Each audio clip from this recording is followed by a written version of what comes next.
y donde tiene como protagonista el misterio de la Sábana Santa. Carlos Centurión, ¿qué tal? Muy buenos días de nuevo. Hola, Estíbaliz, muy buenos días de nuevo. Vamos a hablar, tú lo has dicho, de arqueología, de historia. Queremos adelantar algo de lo que el sábado se va a hablar en profundidad en La Laguna, en el monasterio de Santa Clara, que es el lugar donde se va a llevar a cabo una conferencia sobre la Sábana Santa, la sábana que supuestamente cubrió el cadáver de Jesucristo. El sábado se darán algunas claves sobre esta pieza arqueológica que está en Turín, en Italia, y que es una de las que más controversias genera en el mundo. Y de alguna de esas claves queremos hablar esta mañana en nuestro programa. Y lo hacemos con Andrés Brito, él es delegado en Canarias del Centro Español de Sindonología. Señor Brito, muy buenos días, gracias por acompañarnos. Buenos días, Carlos, es un placer, estoy encantado. Bueno, a ver, tenemos 10 minutos y mucho de lo que hablar. Para empezar, yo he dicho la supuesta sábana que envolvió el cadáver de Jesucristo. Supuesta, supongo que no estará de acuerdo conmigo. No, has dicho bien, de hecho es supuesta, puesto que en cualquier pieza arqueológica nunca tenemos el 100% de la fiabilidad. Lo que pasa es que en el caso de la Sábana Santa, en el que se conservan huellas de sangre, sí que podemos hacerlas coincidir con lo que nos cuentan los evangelios, que fueron las torturas a las que se sometió a Jesús de Nazaret, y vemos que coinciden. De hecho, el profesor Bruno Barberis, que es catedrático de matemáticas de la Universidad de Turín, ha hecho una estadística, puesto que sabemos que a Jesús le hicieron cosas que solo le hicieron a él, como por ejemplo flagelarlo y crucificarlo, no romperles las piernas, que era lo habitual, coronarlo de espinas, atravesar su costado con una lanza, y él hace una estadística y llega a la conclusión de que hay una posibilidad frente a 200.000 millones de que este no sea Jesús de Nazaret, con lo cual tenemos una certeza más que razonable.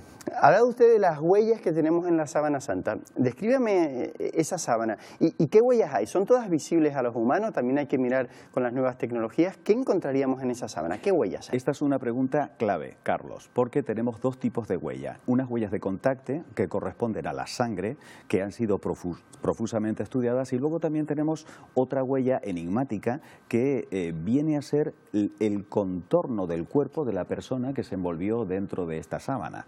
Ambas son fuente de investigación. La sangre para los forenses y la huella de la impronta de la imagen para distintas disciplinas, como pueden ser la física y la química, para tratar de determinar cómo se pudo haber generado esa huella, que a día de hoy tiene unas características que explicaremos profundamente en esa conferencia del próximo sábado y que sería muy prolijo contar ahora, pero que son el verdadero enigma del cual estaba hablando Estíbaliz hace un momentito, porque ahí es donde se encuentra el desafío para la ciencia, el tratar de determinar cómo se pudo generar una imagen que por sus características no debería existir. ¿Cómo se puede estudiar en la Sábana Santa?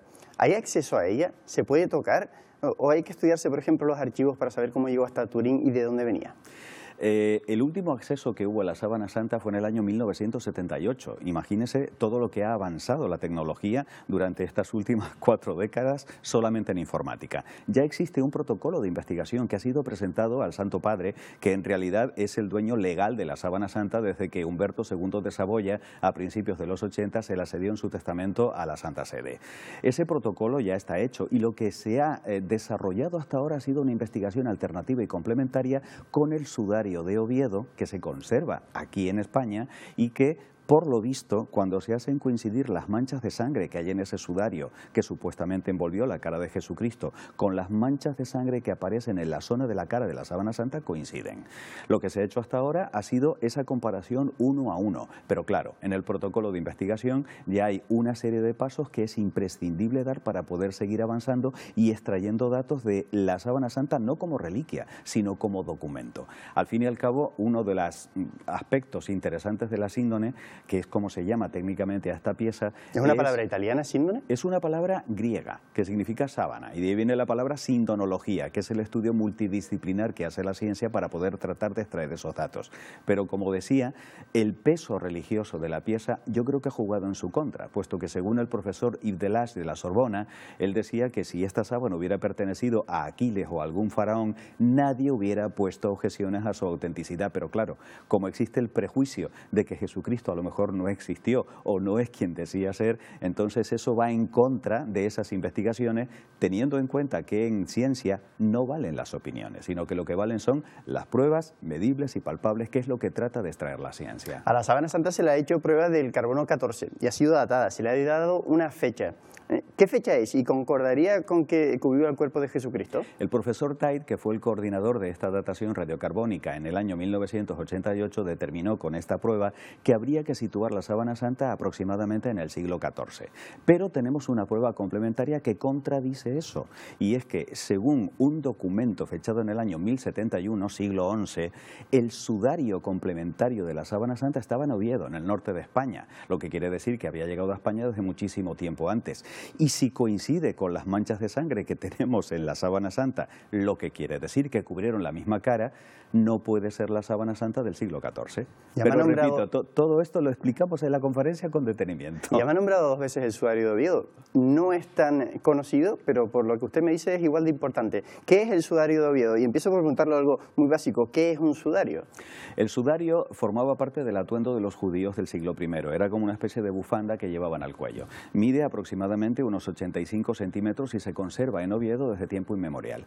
Ahí no hay huella de la imagen, pero sí tenemos huella de sangre, porque lo que se piensa es que se cogió ese sudario para evitar que siguiera manando la sangre del cadáver de Cristo, que estaba desagradable en la cruz. Aparte, hay un prejuicio en los judíos, que es que ellos piensan que el alma está en la sangre y todo lo que queda ensangrentado tiene que ser también sepultado con el cadáver en el momento en el que se coloca dentro del nicho o la cuevita en donde va a esperar, según la fe de los judíos, la resurrección de los muertos. Pues bien, ese sudario estaba dentro del Santo Sepulcro de Jerusalén, según nos cuenta el capítulo 20 del Evangelio de San Juan, con lo cual, si estas 2 telas realmente cubrieron a Jesús de Nazaret, estamos ante las 2 reliquias más importantes de la cristiandad, y una de ellas la tenemos en España.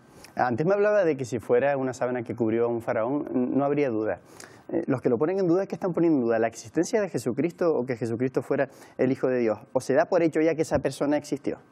En principio, no hay ningún historiador serio que hable de la no autenticidad de Cristo como personaje histórico. Otra cosa es el sentido que se le dé teológicamente, si eso no es el Hijo de Dios. Eso ya queda dentro de la investigación, digamos, filosófica o teológica, y también en la fe, que es libre. Sin embargo, nosotros, repito, estudiamos la Sábana Santa como una huella arqueológica, es decir, como algo que se puede llevar al laboratorio, palpar, medir y pesar y extraer datos para poder ponernos en contacto con ese personaje histórico y con esa época concreta de la historia de la humanidad. ¿Dónde está la Sábana Santa? ¿Podemos ir y visitarla o solo se puede ver en determinadas fechas? Y sobre todo, ¿cómo es? ¿Es grande, es pequeña? Muchos vamos a ver a la Gioconda y decimos, vaya, qué pequeña. ¿Nos llevaríamos una sorpresa? Yo creo que sí, porque la Sábana Santa es una pieza de tela bastante grande, 4,43 de largo por 1,13 de ancho, es lo suficientemente grande como para envolver por delante y por detrás el cuerpo de un varón adulto. Se conserva en Turín desde el año 1578, lo que pasa es que no se puede ver. Para poder verla se necesita una ceremonia que se denomina ostensión, en la cual se muestra públicamente para la veneración de los fieles. En la actualidad se conserva extendida, completamente oscura, dentro de una cámara blindada con argón, que es un gas que evita la proliferación de las bacterias que pueden deteriorar la celulosa, y se encuentra situada, atención a los amigos y amigas que quieran visitarla en Turín, por lo menos la capilla, debajo del balcón de los Reyes en el interior del Duomo de Turín. Nos ha dicho que es propiedad del Papa. Tenemos un Papa muy particular por muchas razones, entre otras porque es científico, es químico.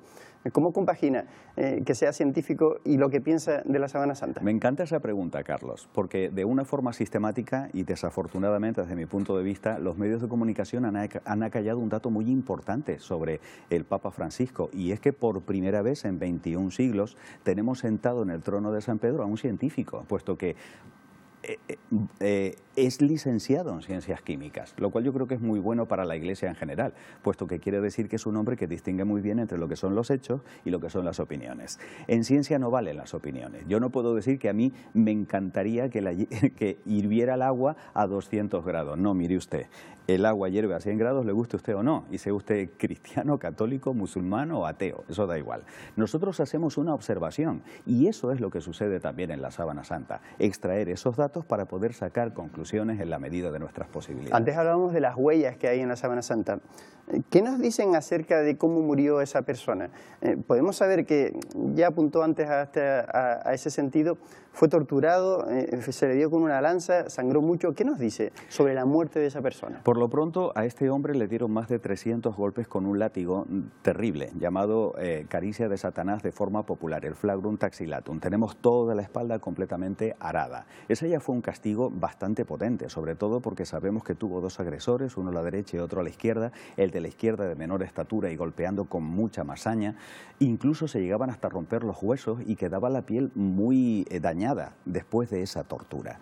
Sabemos que además este hombre cargó con el palo horizontal de la cruz, camino del Calvario, y que duró aproximadamente 3 horas, puesto que vivió lo que se llama una hipovolemia, que es una pérdida masiva de sangre en muy poco tiempo. Un crucificado muere de asfixia, porque cuando está colgado por las manos, por las muñecas, mejor dicho, el diafragma oprime los pulmones y no puede respirar y tiene que hacer un esfuerzo sobrehumano para tirar de las muñecas taladradas, tomar una bocanada de oxígeno y desplomarse de dolor. Bastante desagradable. ¿Ese castigo era habitual para la época o por ser quien era fue algo particular?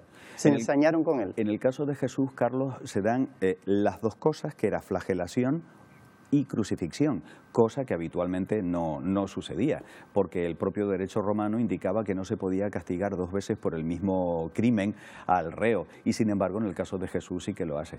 Pero lo interesante no es solamente eso, sino ir viendo cómo de manera sistemática en la Sábana Santa vamos encontrando coincidencias con lo que nos cuentan los evangelios, que fue la tortura a la que se sometió a Jesús de Nazaret. Bueno, pues nos quedamos sin tiempo, pero antes me gustaría que me recordara dónde podemos escucharle el sábado en la Laguna, en qué lugar y sobre todo a qué hora, por supuesto. Bueno, pues están todos y todas invitados. Será en el convento de las Clarisas de San Cristóbal de la Laguna a las 8 de la noche el próximo sábado. Tendremos oportunidad de explicar todo lo que podamos acerca de este tema en los 90 minutos que durará.